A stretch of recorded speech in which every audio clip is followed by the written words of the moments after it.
সকালের টিফিনে ছোলা সেদ্ধ হবে, ছোলা সেদ্ধ মুড়ি খাওয়াবে। ছোলা ধুয়ে সেদ্ধ করতে বসাচ্ছি।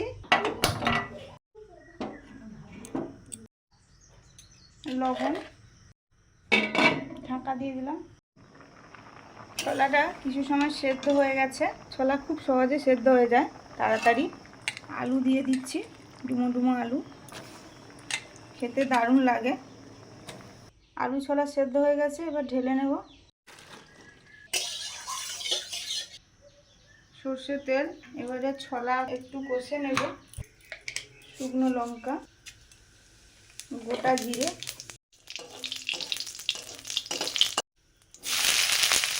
পেঁয়াজ কুচি,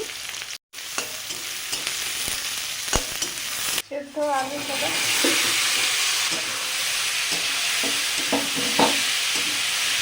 হলুদ,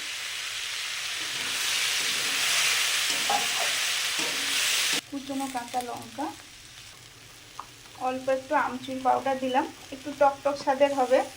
সামান্য চাট মশলা, অল্প বিট লবণ, যেহেতু লবণ দিয়ে আমি সেদ্ধ করেছিলাম। হয়ে গেল আমার চটপটা ছোলা সেদ্ধ তৈরি। মুড়ির সঙ্গে খেতে ভালো লাগবে, এমনি শুধু মুখেও খাওয়া যায়। ছোলা সেদ্ধ এরকম ঠোঙায় আগে আগে রথের মেলা থেকে খাওয়া হতো মুন। তোমাকে আজকে সেরকম করে দিচ্ছি, খাবে।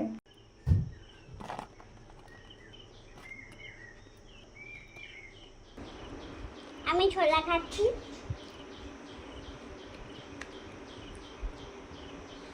কেমন হয়েছে? ঝাল হয়েছে না টক হয়েছে না নুন হয়েছে বলো? দারুণ হয়েছে।